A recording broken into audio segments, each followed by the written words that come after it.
Ibrani bab pertama ayat ketiga berkata begini, anak itu adalah sinar gemilang kemuliaan Allah dan gambaran sempurna kewujudannya. Di sini kita melihat Yesus adalah gambaran sempurna kewujudan Allah. Ini kenyataan yang lebih kurang sama dengan kenyataan yang sebelum ini, tetapi ini lebih menekankan lagi dari segi keilahiannya. Dan saya suka dengan terjemahan Alkitab yang terbuka, iaitu AYT. Ianya memberi maksud yang lebih tepat lagi. Dikatakan, Dia, iaitu anak Allah, adalah gambaran yang sempurna dari sifatnya. Adapun dalam bahasa Inggeris untuk sifat ini ialah being ataupun the nature ataupun the essence of God. Sifat yang menjadikan Allah itu Allah ialah sifat yang dimiliki oleh anak Allah. Nah, itu sangat penting. Mari saya ulang sekali lagi. Sifat yang menjadikan Allah itu Allah ialah sifat yang dimiliki oleh anak Allah. Tahu, begitu juga kalau kita pergi kepada ayat untuk gambaran. Ayat untuk gambaran ini memberi idea seperti kan mereka pada ketika ini penulis surat Ibrani dan penerima surat Ibrani ini mereka masih lagi di bawah jajahan Roma, dan Roma pada ketika itu mereka ada duit shilling, dan ayat untuk gambaran ini memberi idea seperti acuan ataupun corak untuk membentuk duit shilling itu. Ianya memberi hasil yang sama ataupun serupa dengan satu dengan yang lain. Itu ialah konteks dia seperti duit shilling Roma. Kalau kita ingin menggunakan contoh moden pada ketika ini, ianya seperti salinan fotostat yang asal dengan yang fotostat itu sama dan juga serupa. Nah, itu ialah contoh yang terhad untuk menggambarkan bagaimana Yesus ialah gambaran sempurna kewujudan Allah ataupun sifat Allah, tapi itulah gambaran yang digunakan untuk ketika itu. Nah, dalam bahasa Inggeris mereka menterjemahkan ayat ini seperti ini, the exact representation of his being ataupun the exact representation of his nature ataupun the exact imprint of his nature. Ada juga petikan firman yang lain juga menyatakan hal yang sama.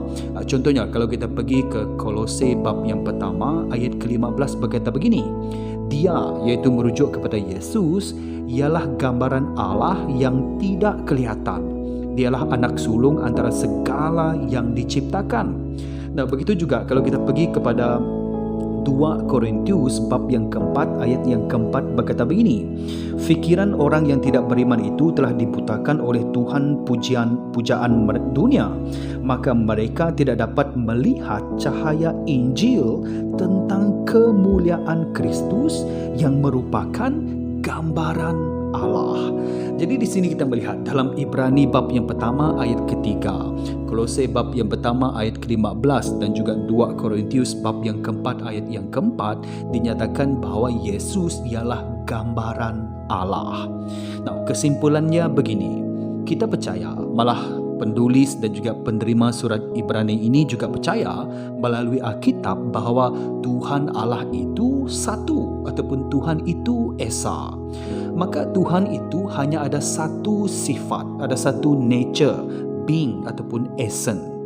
Namun begitu Alkitab juga menyatakan bahawa Yesus anak Allah dalam petikan ini dan juga petikan yang saya sudah petikan tadi juga menyatakan bahawa Yesus anak Allah juga memiliki sifat Allah itu sendiri ataupun sifat ilahi itu sendiri. Sebenarnya saya katakan sifat yang menjadikan Allah itu Allah ialah sifat yang dimiliki oleh anak Allah. Jadi bagaimana? Apakah jalan penyelesaiannya? Maka datanglah doktrin Trinity ataupun doktrin Tritunggal ialah penyelesaiannya. You see, doktrin Trinity ataupun doktrin Tritunggal ini ialah konsep manusia untuk menerangkan kebenaran yang di luar pengertian dan juga pengalaman manusia. Selagi kita sudah tahu bahawa Tuhan Allah itu satu ataupun Esa dari segi sifat ataupun dari segi zatnya, tetapi terdiri daripada 3 pribadi ataupun 3 person yang berbeza, iaitu Bapa, Anak dan juga Roh Kudus. Jadi Tuhan itu hanya satu, dia ada satu sifat sahaja. tetapi terdiri daripada 3 pribadi. Dan di sini kita melihat bagaimana Yesus memiliki sifat Allah, oleh itu kita memanggil Yesus sebagai ilahi ataupun Tuhan. Nah, ini bukan kontradiksi, tetapi ini di luar pengertian manusia kita. Dia Tuhan, tapi kita bukan. Dan ini juga di luar pengalaman kita. Kita hanya ada satu sifat dan kita juga hanya ada satu pribadi. Tapi Tuhan itu ada satu sifat, tapi ada 3 pribadi. Nah, yang penting apabila kita melihat dalam Ibrani bab yang pertama ayat yang ketiga, ternyata Yesus adalah gambaran sempurna kewujudan ataupun sifat Allah. Ini menunjukkan keilahian Yesus Kristus. Wow, haleluya.